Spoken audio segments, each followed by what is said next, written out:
It's a beautiful day, isn't it, Mr. Cow? Hello everyone, welcome back to a new episode of the Let's Play series.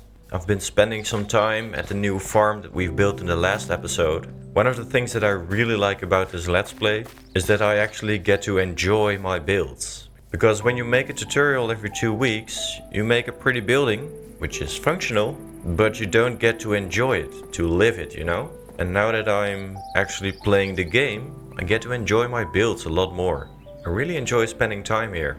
But today we're going to head underground again, because if you didn't notice, I put out a poll a while back to let you guys choose what we are going to do in this episode. And well, it wasn't really a battle, because it was an overwhelming victory for the first option. So today, first, we are going to build an XP farm, and after we've created the XP farm and got ourselves some levels, we are going to create an area where we can enchant our gear, because it's about time that we get an upgrade. I've got an idea about what I want to do. For this I'm gonna need some dripstone, which we can find up there, and after I've grabbed that, I'll tell you a little bit about this idea on the way over to the skeleton spawner. So let's go. Grab a little bit of this. Don't need that much, I think. Now let's head back to the crane and get down into the mine shaft.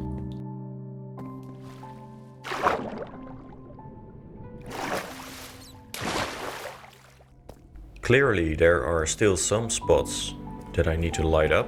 Not right now though, because we're gonna walk to the skeleton spawner. This cave is so huge. I'm still thinking about maybe doing something with this, but not sure what yet. So if you have any ideas, let me know in the comments below. The idea that I have is that I want to incorporate the skeleton spawner into the mine shaft. The spawn room will be sort of like an overgrown, abandoned part of the mine shaft, because of course there are skeletons here, so it's like a haunted place, you know? For example, an accident happened there in the past, and maybe like a part of the mine shaft caved in and crumbled a bit. That's kind of the idea that I'm going with. Now the skeletons that we're going to kill at this XP farm are going to drop experience, of course. But they will also drop bones and arrows, some bows, which are very useful, and some armor as well. Well, I don't really care about the armor, but the bows I want to auto-craft into dispensers. I think it was this way where the skeleton spawner is. Ah yes, there it is. So this is where we are going to create a spawn room. And seeing this mineshaft here, I already have a pretty cool idea about how to incorporate that into the build. Today, we're just going to focus on creating a pretty spawn room and a simple spot where I can safely kill the skeletons, and maybe a little storage area where we can store the bones and the arrows and the bows for now. And then at a later point, when we have access to nether quartz and can create comparators and observers, I can create an auto crafting system to create dispensers for me. But that's for later. Let's start on the spawn room. Now, the first thing that we're gonna do is to maximize the space for skeletons to spawn around this spawner. So we'll need to dig away a bunch of the deep slate here. Without further ado, let's get going. I'm gonna start by creating a little bit of a crafting area and some storage, and store away some of the materials that I brought along. It's always handy to keep this nearby.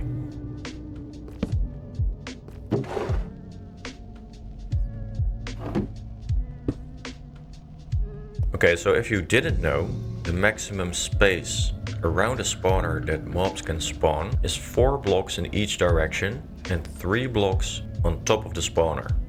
So in this space around the spawner, everywhere skeletons could spawn if there was no light. So what we want to do is we want to dig away all of the blocks within this square to maximize the space for skeletons to spawn. And I want to dig away an extra block on the sides, because that's where I want to create some decoration to ensure that we really have the maximum amount of space for skeletons to spawn. So I'll get back to you once I've dug out the entire room. Okay, so I've dug away the entire room This took me quite a while actually. It did give me a bunch of deep slate. Next up, I want to grab some oak and I want to create some pillars just like in a normal mineshaft.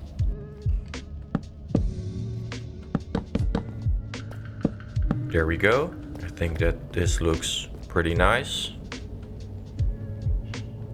Let's create a way out with some ladders here. These are just temporary.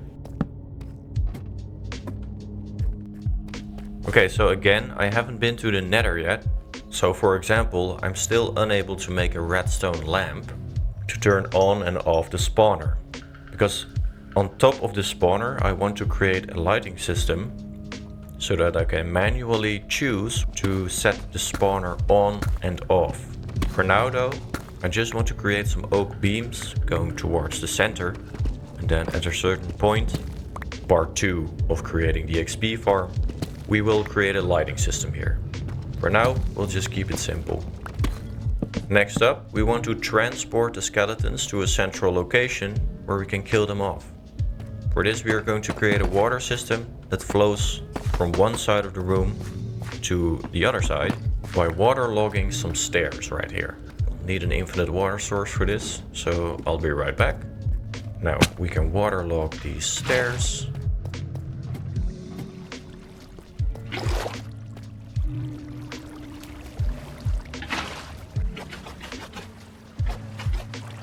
There we go, all the water flows towards the side where we are going to create the killing area. Now working with water flows can be a little bit tricky, but again, I'll try and talk you through it. Because it's important that every single skeleton ends up at the same spot. We'll need to fill in the sides right here to make sure that the water goes towards the front. We'll do that on all sides. Now this is why I created an extra layer of space around the spawning space. Because now when skeletons spawn, I am 100% sure that they will end up in the water and not on top of these blocks that I'm placing right now. Okay, so all of the water is going to the front. Now I want to get rid of this pillar right here just to see how the water flows when it's gone. Okay, so we've got one block right here that isn't flowing over. Now I'll need to dig away these blocks in front of it. Now all the skeletons that spawn will end up one level lower right here. So I'll need to place some extra water at the sides right here to make sure that everything ends up in the middle.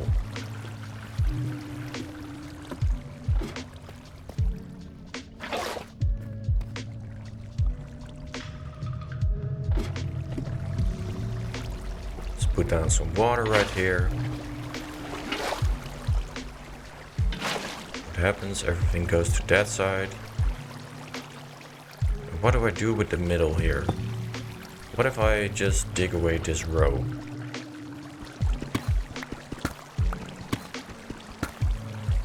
It seems to work. Everything goes towards the middle. I'll still need to place some water sources at the back right there. Yeah, everything now ends up right here. I want it to end up in the middle.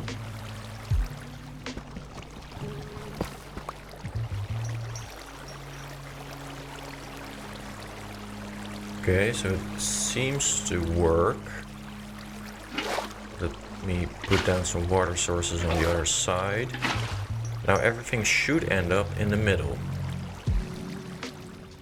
Yes, there we go. It all ends up in the middle right there. So if we create a little tunnel here, all of the skeletons should end up in this tunnel and end up right here.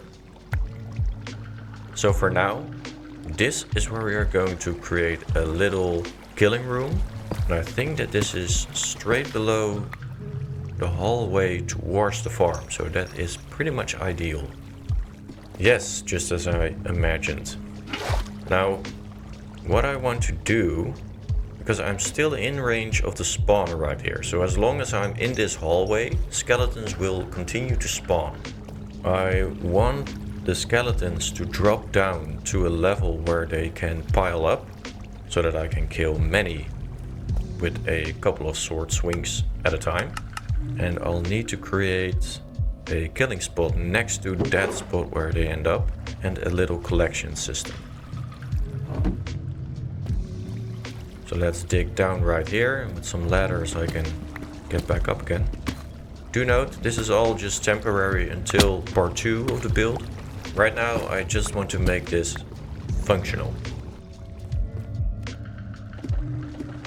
Okay, so the skeletons end up here, and then I want them to land on top of a hopper. It goes into a barrel. Here we go, just like that. Now I want to place a slab on top of the hopper, but when I do that right here, that only leaves 1.5 block of space. Skeletons are 2 blocks high, so they'll push each other out of the hole that I want them to end up in. So I'll need to dig down another level. Again, let's place the barrel, place a hopper, slab on top of it. There we go. That's 2.5 blocks, so the skeletons can all end up on top of the slab, where I can safely get rid of them. Maybe light up the place so that you guys can see as well. Now I cannot fall down into the pit anymore. There we go. We can safely kill the skeletons and everything will end up in the barrel. Now let's test this out by deleting these 12 deep slate blocks. And let's see if all 12 end up in the barrel.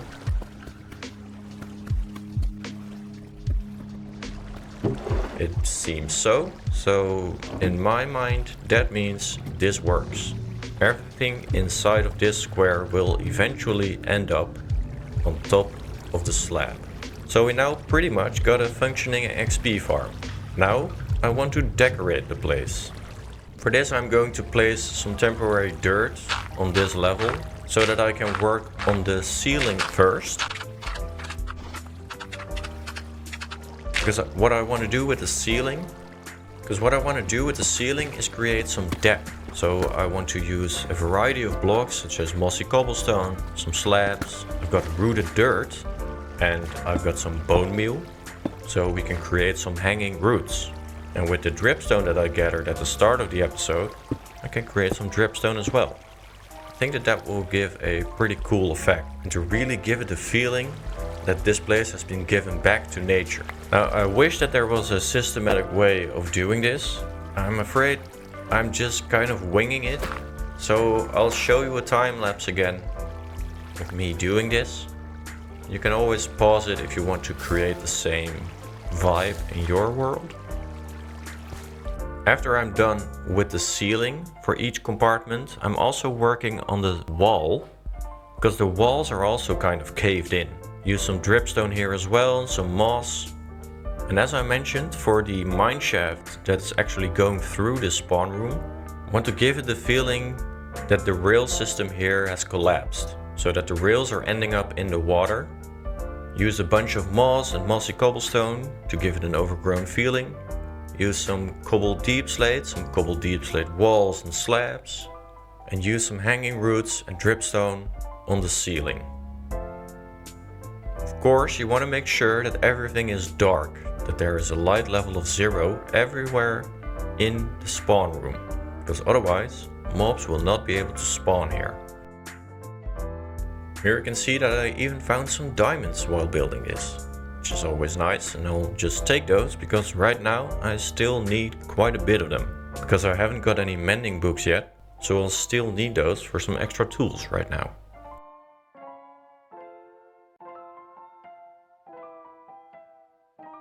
Okay, so welcome back everyone. I finished decorating the spawn room, incorporated the mineshaft into the build, and I must say, I think that this looks pretty epic. Last thing for us to do is to test out the system and see if it works. So we're gonna delete the torch, but as soon as we do that, skeletons are gonna spawn, so we want to be careful about this. Here we go. Ah, yes, there we go. Okay. Survive that. Let's close off the room. And let's go to this side where I created a little bit of a fence in order to prevent people from going into this horrible section of the mine shaft and just see if skeletons will spawn. Now skeletons will be able to spawn on top of the spawner, so you want to place down a slab on top of the spawner to make sure that no skeletons spawn on top of it, because if there's a skeleton on top of it, it will interfere with the spawn rate of other skeletons. There we go. Now we wait. Okay, so I've moved down into the killing room. I deleted the torch for now, because the light level is high enough down here. And I really like the dark vibe of this environment right here. Now what I normally like to do is have a bubble column using soul sand going up for 23 blocks and then let the skeletons drop down all the way until they have a sliver of health left, so that we only need to swing once to kill them all. Right now we don't have access to that, so I'll just have to keep swinging. There we go, that's all of them. Already got a couple of levels. There we go. 14 bones, some armor, some arrows, and an enchanted bow with power 1. Well, that's not that great, but hey, it's a free bow. What I'll do now is I'll stay here and get a bunch of levels. We can get back to the surface and start working on our enchanting area. Okay, level 34. Let's grab the last of this and put that away in our little storage area that I created while working on my levels. Are you ready? Boom! There we go. Got a little crafting area. Got some storage to the right here. To the left we can look inside of the spawn room. It's really simple, using some deep slate, some oak, just the same materials as that we've been using throughout the build. And in the top chest right here, we've got the bones and the arrows. Already got quite a few of those. In the middle one we are storing all of our bows. And down here we've got the armor, but I'm not sure if I want to keep that. We also got some diamonds and some redstone, which is always nice. I'll take those with me to the surface as we're going to work on the enchanting area.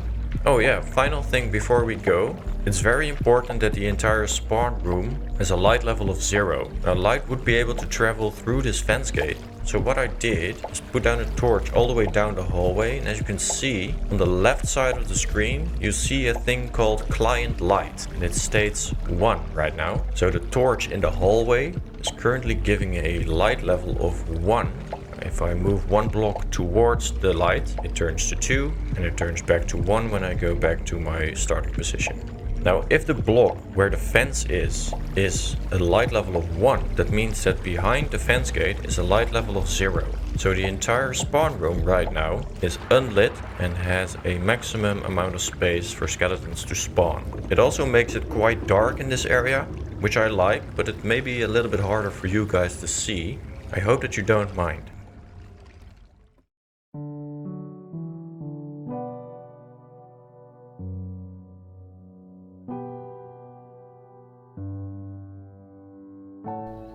Hello everyone, welcome back to the campsite. I got myself a couple more levels and transported a bunch of goods to the surface, as well as gathered a bunch of wood and stone that we're going to need for our enchanting area, because for that we are going to build a wizard tower, and I already found the perfect spot for it, because it's going to be up on the hill right there at the side of the mountain, so that when we wake up in the morning at the campsite, we can gaze up to the tower at the lake down below right here. Now I've been breeding a bunch of cows, and I already got myself 15 bookcases, and I gathered some obsidian from the lava lake, which is down the road towards the comfort zone. So what we can do now is use some diamonds and the obsidian to create an enchanting table. And there we go.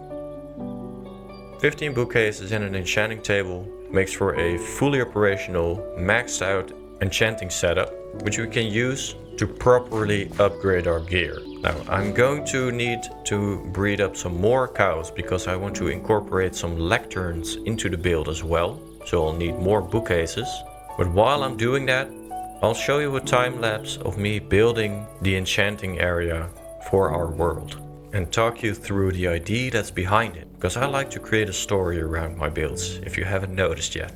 I'm first laying out the foundation of the build, and I want to create a little house here in which we are going to house our mending villager, because the tower that we are going to create is, at least for now, going to be called the Mending Tower, because this is the place where we upgrade our gear and where we can mend our tools.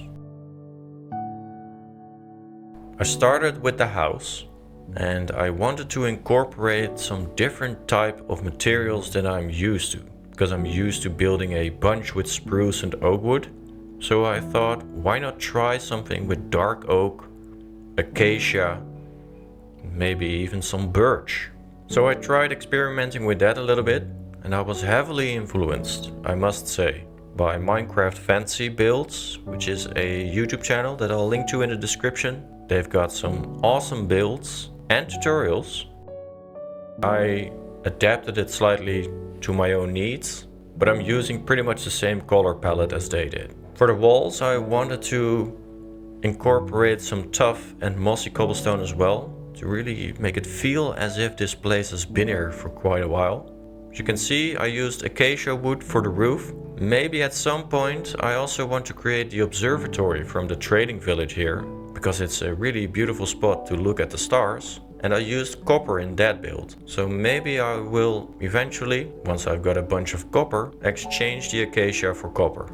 Next up, I built the tower base. I built up around 20 blocks, I believe, just to really make it stand out of the environment, and that you really need to look up towards it when you're near it. And on top I used a combination of spruce, oak, birch, dark oak and acacia wood to create a big platform and a pointy roof on top of it. Lecterns are the same color as oak wood, so I really like the idea of having sort of like a railing around the tower. Now I'm really enjoying how this build is turning out so far. Really using a lot of different types of materials that I'm used to. And it looks great, but it's also functional. So if you guys want a tutorial on how to create this tower yourself, let me know in the comments below and maybe I can make a tutorial out of it. For some reason, the replay mod that I used to make these time lapses is not compatible yet with the Distant Horizons mod, which is a bummer because I really like the view from up here and you won't be able to see it in the time lapse just yet. I'll see if I can fix that in the future. Okay, welcome back everyone. I finished the tower, which took me quite a while, to be honest.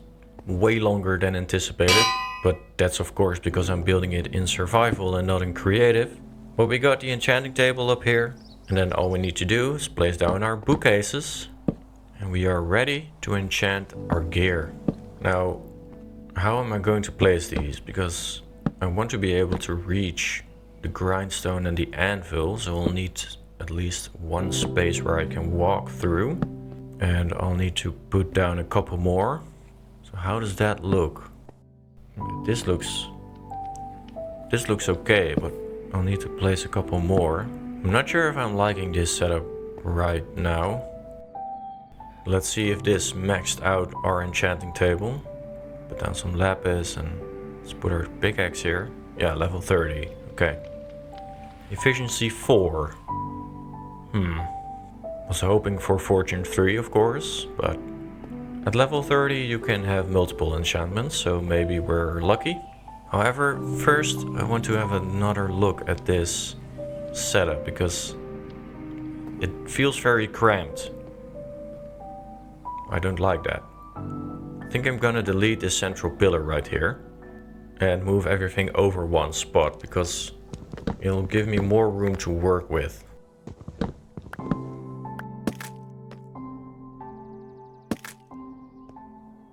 Okay, let's place these. And there we go. Fully set up. And I think that this looks better already. I can look through the bookcases, have the amazing view around me, and we still got a level 30 enchantment table. So let's grab our pickaxe and see if we are lucky. Efficiency 4, and let's hope for fortune 3 or silk touch. There we go. Enchanter. Are we lucky? No, we're not lucky. Okay, Are we lucky with the shovel? Efficiency 3, okay, that's not good. How about the sword? Knockback 2. Sharpness, smite. Well, let's see if we get lucky on the sword. Nope, of course not. Let's try the shovel. Efficiency 4. Do we get lucky? No, we are not lucky. Okay. The axe then maybe? Efficiency 4, unbreaking 3. Okay, so the axe is pretty much done. Efficiency 5 on an axe doesn't really do that much, I believe, so this axe can last us a while. Okay, so what I'll do then is I'll go grab myself a bunch of levels. And what I want to have done at least in this episode is get a pickaxe with Fortune 3 and a pickaxe with Silk Touch, because I'm done mining cobblestone and smelting it into stone. Let me get back to you once I'm there. Okay, this took me so long, but it's time. We've got Silk Touch on the table right now for the pickaxe. So let's go and see what we get. Silk Touch, unbreaking 3. Okay, that's good, because I already got a pickaxe with efficiency 4 on it. I already got a Fortune 3 pickaxe with efficiency 5 right here, properly named Lucky. So let's grab the efficiency 4 pickaxe that I've got in this chest right here, combine that with the Silk Touch pickaxe. We still got some levels left, so let's see if we can use that on the sword or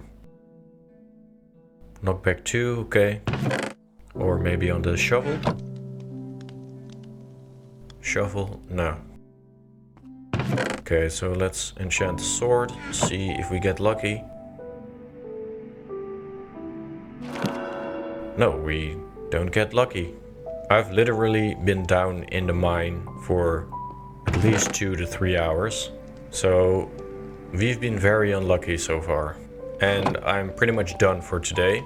So I think I'll enchant my gear in between this episode and the next one and just show you what the results are. Because it can take up to a day, I think, to get all of my gear upgraded properly. So the last thing we are going to do today is combine my pickaxe. Now what name are we going to give to this pickaxe? Either Silky or Softy maybe? Because the other one is named Lucky. I think I like Softy more. Yeah, let's go with Softy. So now we got Softy and we got Lucky. We got 2 proper pickaxes that can last us quite a while. Our other tools also have a decent enchantment on it, but they can get better. And in the process of killing a whole lot of skeletons, I've got myself quite a few bows that I can combine into a proper bow as well. At the start of next episode, I'll show you what I did for all of the gear, because I'm going to spend some time off camera enchanting everything. And for now, I would like to thank you so much for watching, because this is going to be the end of the episode. We've built a very cool looking dungeon, if you ask me, which is providing us with a lot of bones and bows that we can use later on. And we've built this beautiful spot at the side of the mountain where we can enchant our gear, have a look around the world, and eventually house a mending villager. If you liked this episode, please leave a like. If you have any suggestions, let me know in the comments below. And stick around, consider subscribing. Have a great day, and I hope to see you in the next one. Cheers!